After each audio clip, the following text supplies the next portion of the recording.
put off by how long this video is, don't worry.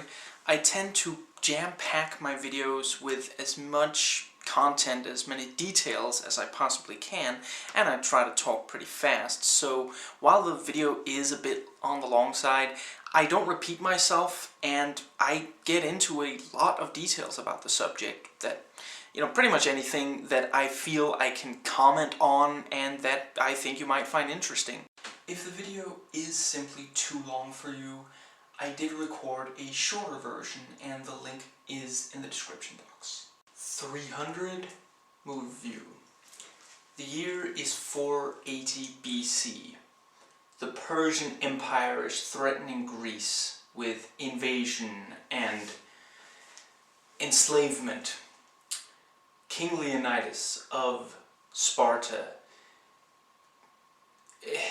is rather undiplomatic in his greeting of a Persian messenger, and he realizes that something must be done in order to protect Greece.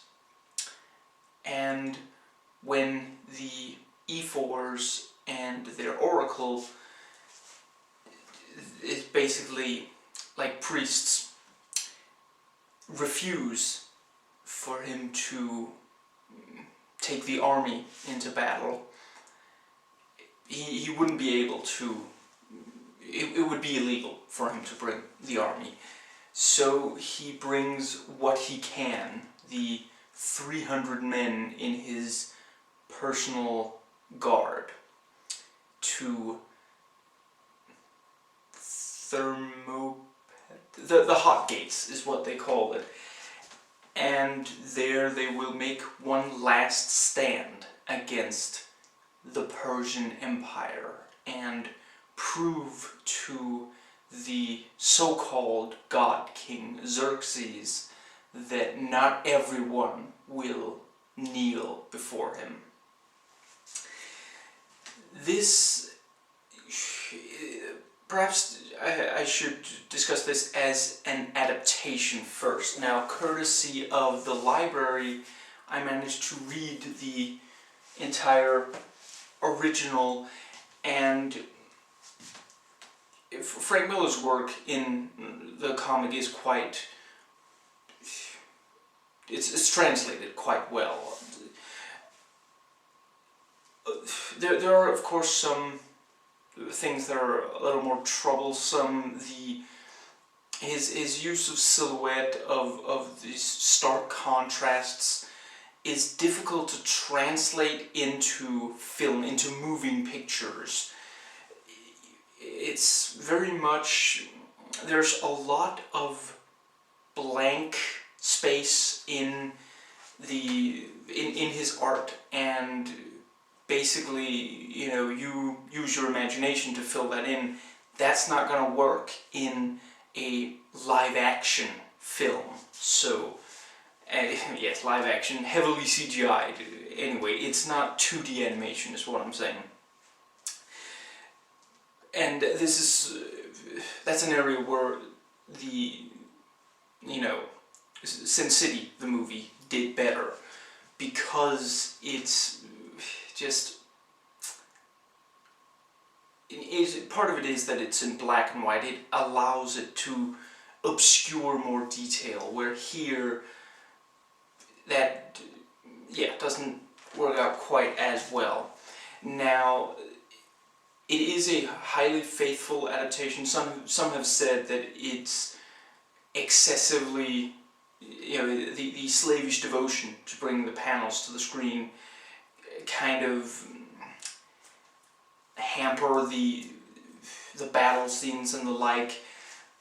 I suppose there is truth to that. I would personally say it's still a ton of fun, and it feels, the battles still feel big, but and certainly it's nowhere near as, the action here, I would say, is much better than in Watchmen,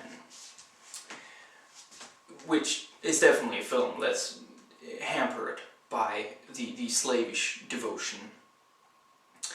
Now, some changes are made. This fleshes out some things that are really only hinted at in the comic. The format of the comic is also just, you don't have to show as much and spell as much out, at least as is expected from an American film. And in addition, this very much straightens out the chronology, where in the comic you have these various flashbacks to explain things, where here it's more that things are told fairly chronologically in order. Just one or two jumps and flashbacks and the like. And we also, there are a number of scenes that aren't in the comic that break up the... We spend a lot of time at the hot dates with just, you know, in between battles and during battles. And having basically just one setting is okay for a comic book, but a film, you expect more from an American film at least. And so here we have cutbacks to Sparta itself, where King Leonidas' wife, the Queen Gorgo, is trying to gather some reinforcements. Basically, she tries to get an audience with the council, where she, you know, might be able to persuade them to send more troops to help him. And there are also a couple of cuts to Persian. I don't know exactly where that's taking place, but, you know, areas dominated by Persians. And I suppose that more or less covers it as an adaptation. Also, the film adds far more fantastical elements with creatures and just, yeah, it makes it more outlandish, where the novel is much more, yeah, it doesn't have quite as many of those elements. And I would say that it's really director Zack Snyder, you know, putting his imagination into the project. It feels like it belongs. I watched the film long before I read the comic. I only very recently read the graphic novel, and I couldn't really tell what, you know, what was in the comic and what was made up for the film. You know, having read a good deal of Frank Miller long before watching the movie the first time when it came out, and yeah, it felt like it fit right in there. It basically, you know, Zack Snyder took the comic and boosted it further and just went with it. Now, and of course the more fantastical elements are because the whole thing is a story being retold. We're introduced to the character of Delios, who is, you know, he's Spartan, he's a great warrior, but he's also a great storyteller. And, you know, everything is narrated in his voice. And we find that out, you know, very early on. I mean, we get like a 10-15 minute opening, and then it cuts to Delios having finished one story, and we get a face to match the voice, and, you know, it's clear this is the guy who's telling us the whole thing. He's a Spartan, and he's specifically telling the story to get the blood boiling, you know, persuade the listener that the Persians are awful, that the Spartans are amazing and pretty much flawless, and this whole thing. So the film, as a result, is larger than life, and you know, it is very much an idealized vision of the whole event. It's very much this macho male power fantasy kind of thing, and it's, yeah, it really plays into all of that with, you know, you've got the strong, virile, you know, practically naked men on the one side, and you've got, you know, the bad guys on the other. It's very black and white in that way, and I realized that this offended Iranians, which, you know, what was Persia then is Iran now, as far as I understand, and I'd say most of it is just that it's being told from a self-admitted biased source, this one Spartan who really wants us to hate Persia and to love Sparta. Now, to get more into it, actually that's one more area where this is slightly different from the comic. This adds a scene or two that show the evil deeds of the Persians, where in the graphic novel it is just very much, you know, this is Sparta, yes, this is Sparta, you don't belong here, and we're not going to submit to your lord, where here we have a more substantial indication of what actually, you know, what they're trying to avoid. They come across this town or village which has been destroyed, and it's immediately clear that the Persians have to be stopped. Now, yes, the Persians are made out to be these, these very perverted and arrogant, you know,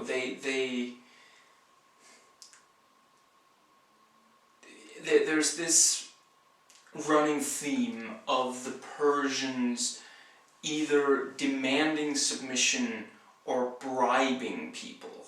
That's so very much, you know, you have this dichotomy of the Spartans who fight and who stand their ground, and the Persians who don't really, there's a repeated line of the only thing that Xerxes asks is that you kneel before him. As long as you submit to him, he will give you anything you want. And yeah, it's very, it's an effective way to really get us riled up. And it is of course not, it is not historical. I always say that you should never go to the theater for, you know, if it's not a documentary, if it's fiction, then, you know, don't expect it to be, you know, accurate. Go research it afterwards for yourself. Now, it's been pointed out that among there's actually like a historical reason that maybe the Spartans felt that they had to go protect the Hot Gates, because there was something that they hadn't participated in. I don't remember the exact details, I could imagine. And again, this whole film is being told from the perspective of a proud Spartan. It's very nationalist, kind of. There are those that call it propaganda, and I don't really disagree. I just let us keep in mind that it is not really. It's not saying specifically that this, this country or that country are evil, or that country and this country are good. It's just very much, you have democracy versus this kind of,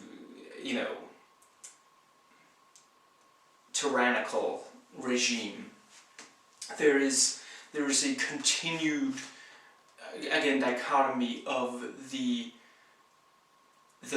warriors of Sparta versus the slaves of the Persian Empire.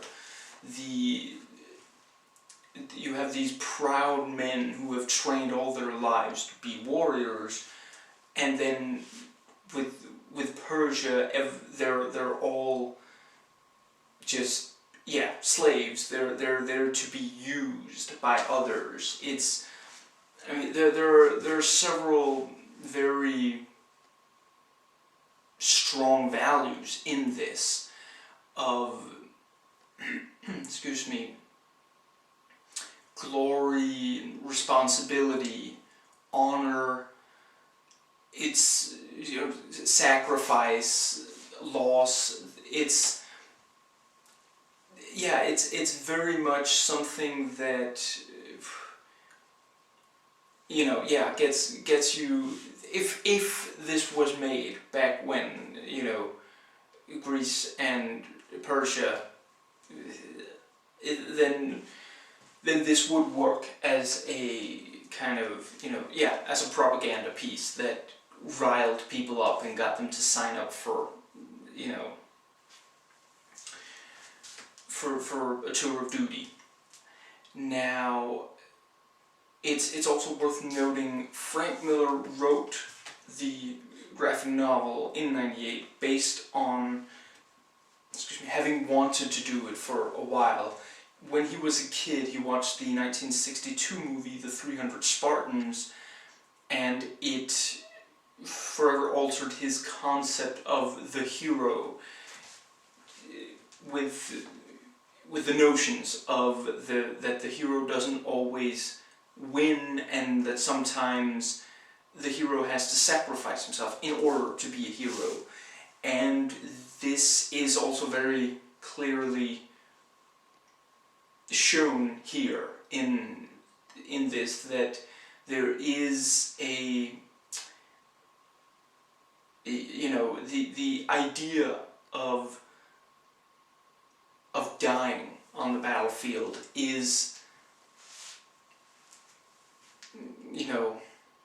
they realize that might happen, but they also they won't back down.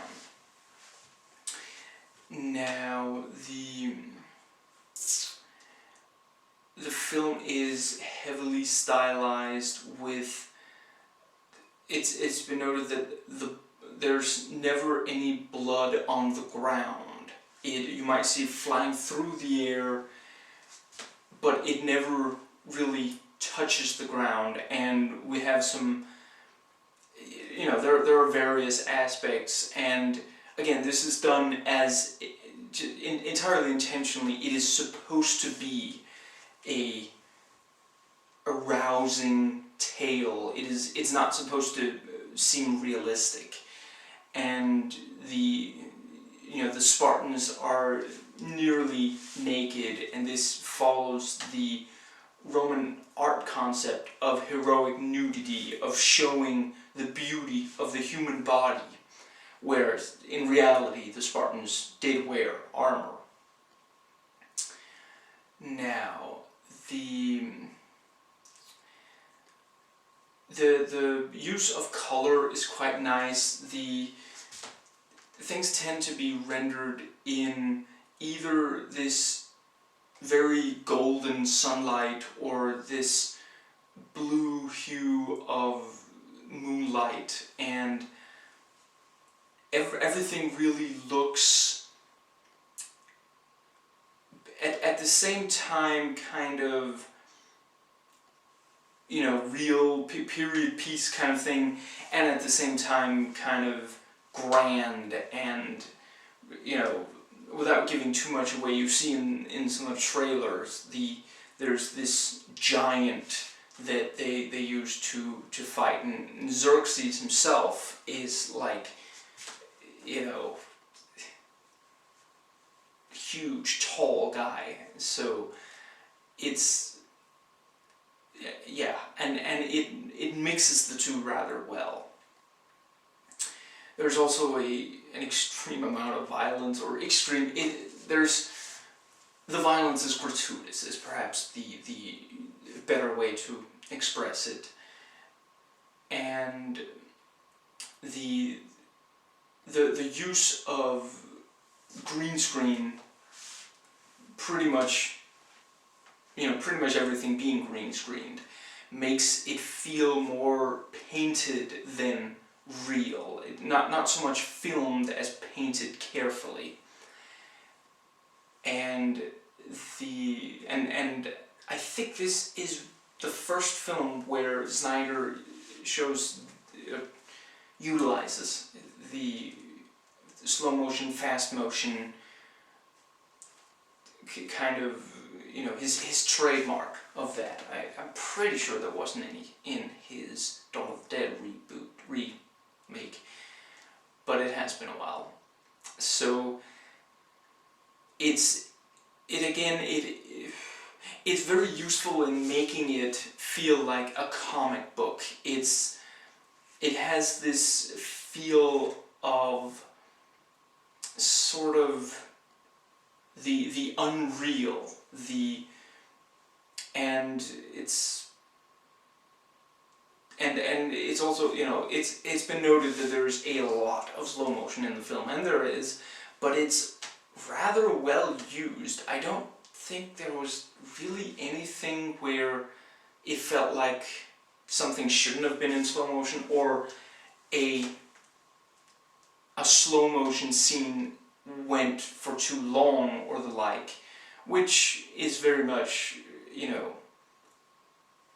that's when it's really bad, I would say. And that happens in, you know, certainly Sucker Punch. Yeah. So the cinematography is gorgeous.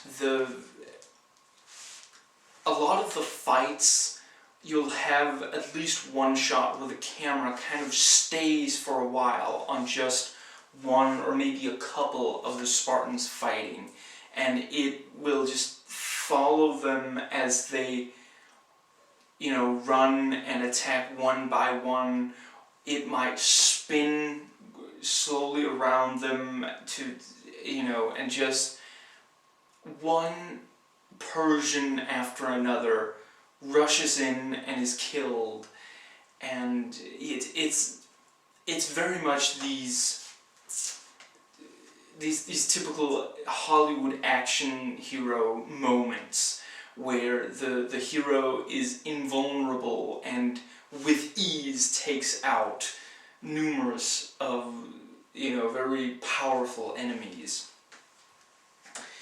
And it does what only the best of these Hollywood action films do. It makes it exciting. It makes it not only fun to watch, but it's still really tense.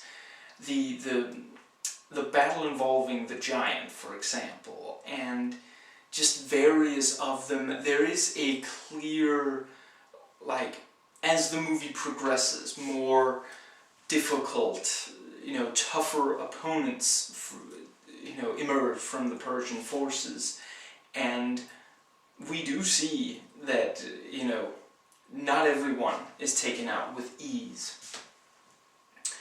Now,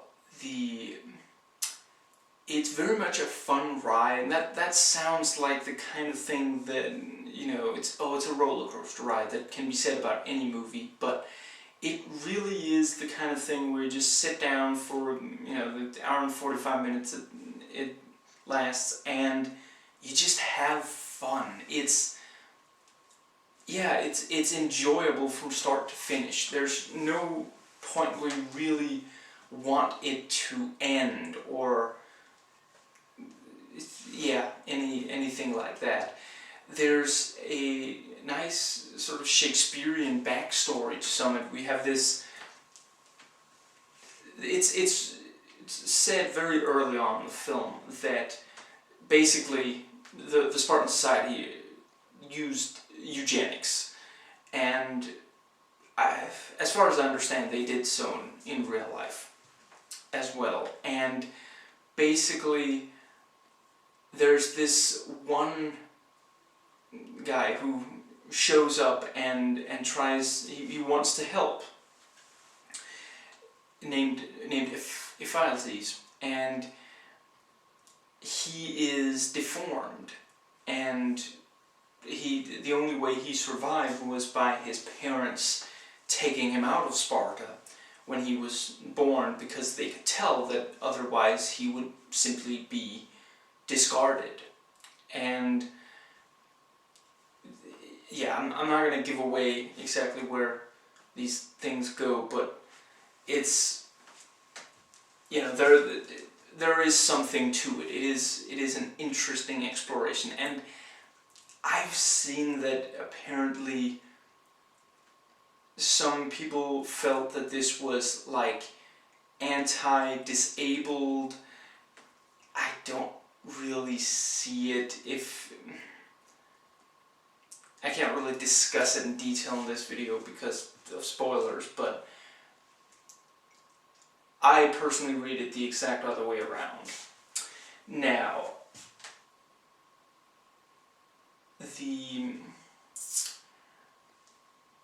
so among the complaints this has received are that the characters are bland and there's really not much plot, and that's very much true. There's basically everything revolves around this one battle, and the Spartans being, born and bred badasses of just they're warriors through and through. No one else is as good as them. Even their fellow Greeks aren't as good as them. The Athenians are dismissed with one line early on, and the Spartans fight with other Greeks, and they're described. They're very arrogantly described as they're brawlers. They're not warriors. They do their part. Whatever. Let's turn our eyes back to the Spartans. Come on now. And it's again this. If it wasn't so blatant and so. I don't know how. Some people seem to think that this doesn't realize how arrogant and how obnoxious it's being in its macho, just completely, it goes all out with that. I'd say it most definitely knows. It just revels in it. It wants to be that obnoxious. And I'd say that's what makes it enjoyable. I've seen tons of movies that are overly macho and where it doesn't work, and this just isn't one of them. Not to me. Now, the battle choreography is excellent. The fights are never boring, and again, a lot of it is shown in these. The camera focusing on one or a couple of Spartans fighting, and without the camera really cutting. The shots linger as more Persians are disposed of by the Spartans. And you would think that this would end up being, just, it would get tiring, but it doesn't. And this is, this is in part due to the choreography, in part due to the cinematography. Zack Snyder is excellent with a camera. Now, and the creature design and the effects are also very nicely done. You really remember the beasts you see in this movie. Now, and this is also one of the sort of the comic book film. It is, of all the films adapted from comic books, this is one of the ones that Motorcycle most feel like a comic book up on the screen. And this is in part of the, in part these long shots where it doesn't really cut, evoking the panels of the comic book, which is actually a little interesting, because the reason this is so wide is actually that it's all 2-page spreads. I imagine Linkar's head exploded when he read it. Now, let's see, the film has a well-deserved R rating, and apparently the studio initially wanted Snyder to do it as a PG-13, but he insisted and finally got his way. And that is exactly as it should be. Telling a Frank Miller story without an R rating, well, to be fair, that wasn't the only thing that sank the spirit, but still, yeah. And telling this story without an R rating would be ridiculous. This is Michael Fassbender's debut, and he does pretty decently. I mean, like I said before, there's not a ton of character, but, it's not the most... his part is slightly... It's the kind of thing that would be easy to really mess up. He's kind of this really hyper kind of, he really wants to impress Leonidas kind of thing, and he's constantly like yelling and laughing and all this stuff. Not like out of order kind of thing, but just whenever there is something, there's one of the first scenes of this is where he assembles these, he has these 300 troops in front of him. He's talking with his captain about them, and literally, like Fassbender, basically, breaks rank and just yells at Leonidas, "We will fight for you to the death, my lord," just this, and it's a really hammy part, really, and Fassbender really makes it work. It's the kind of role that many would embarrass themselves with, but he does quite well. Now, yes, to get a little bit into the character that there is, basically, yeah, Fassbender as Stelios is, yelling and laughing uproariously and trying to, he's very much the warrior, and he has this sort of friendly rivalry with this other Spartan named Astenos, who's like, he's the captain's son, and the two of them have this playful rivalry. It's very, what's it, Gimli and crap.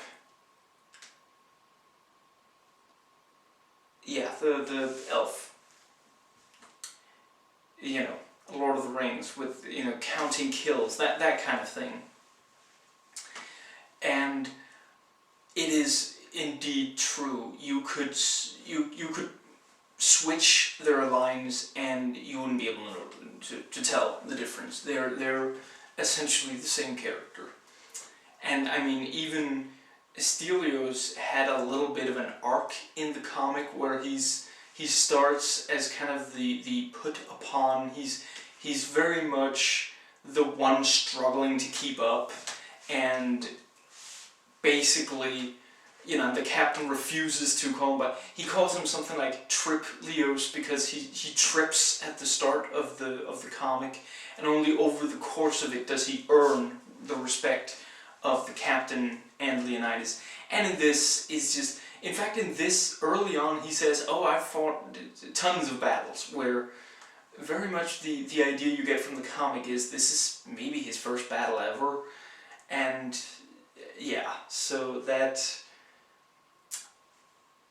And Leonidas himself is very much, he comes across fairly progressive, which I understand he was not in real life, but he's very much fighting for the, yeah, to keep Greece and Sparta out of the Persian Empire, to not be a subject, to rule over himself, and for his men to do the same. And, you know, democracy, basically, the word freedom is brought up in this, and obviously if one researches, it's not quite accurate, but again, this is the idealized version, the idealized take on the story. Now, the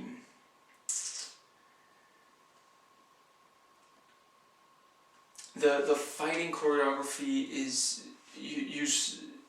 using more modern martial arts based on what looks cool, not really what they used at the time.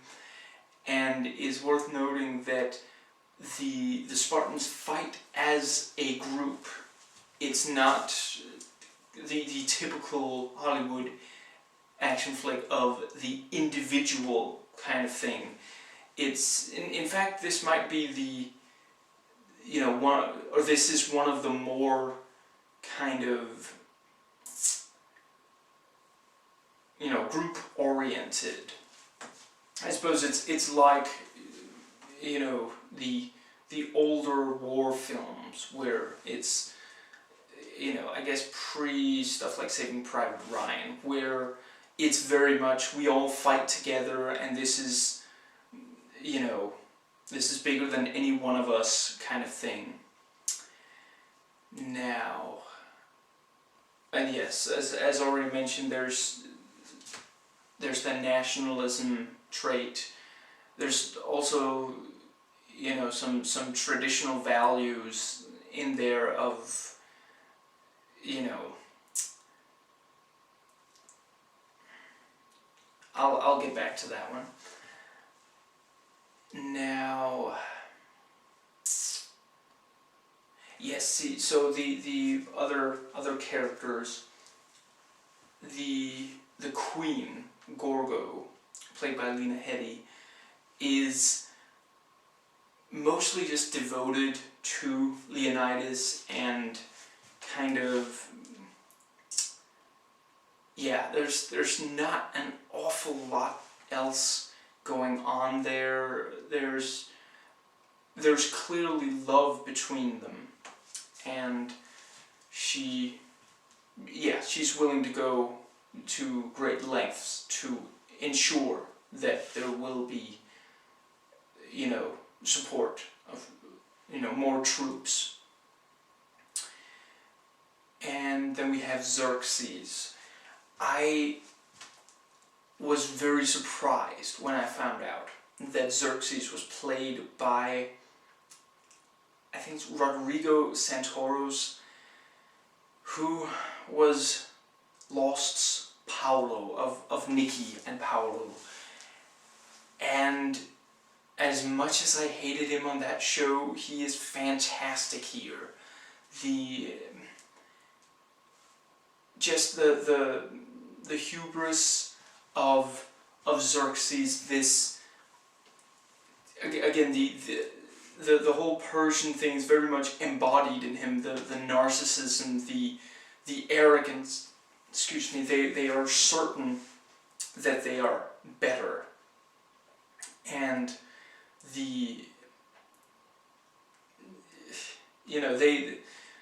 every time whether it's him saying it or whether it's a messenger on behalf of him saying, it always starts with, all you have to do is submit. But if you do not submit, then come the threats. There is no equal footing. It's you submit to him or else. And just the way, at first he's so cool, calm, collected, the 3 C's, and if something dismays him, he's like shaking with fury and his eyes and the whole thing. And really the guy has to act pretty much just with his face, because the ton of just piercings and jewelry make it nearly impossible for him to move without it all like coming apart. So he has very little to work with, both writing and just, what he can actually move. And he does fantastic with it. And the voice as well, which, it's altered to fit his, larger than life stature.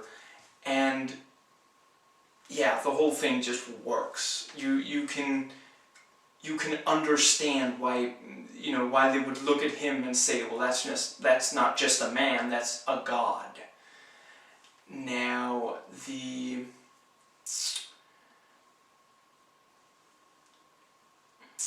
I suppose that more or less covers it. Now,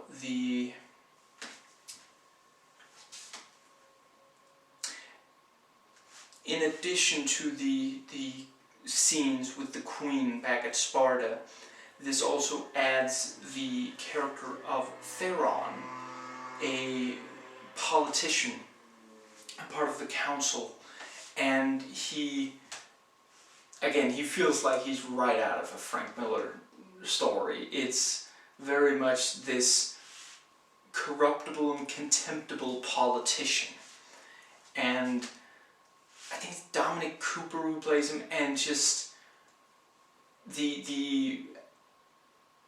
every line, every look, he is such slime, and you just despise him right from the get-go, and it's fantastic. It's exactly as it should be. A lot of the characters in this are very one-note, but they do hit that one note quite well. But yes, obviously it would be nice to have more well-rounded characters. Now, this is one of the, hero stories where, it's not just, we're not idolizing them just because they're, we're not just saying they're a badass and because of that they won. Here it actually does, it explains the tactics that they use, and they make a lot of sense. Using the hot gates, it's very much kind of forcing the vast Persian Empire into this tiny little opening.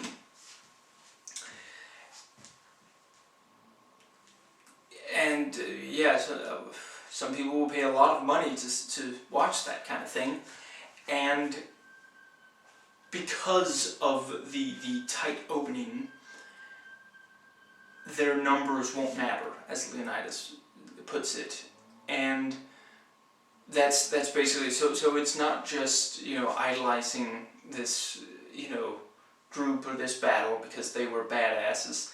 It's saying they used a smart strategy and they were badasses. And that's really why the, you know, why it worked out the way it did. I'm not going to give it away for those who slept through that history class. Please rate and comment, and hey, if you like this video, that subscribe button's just waiting for you to click it.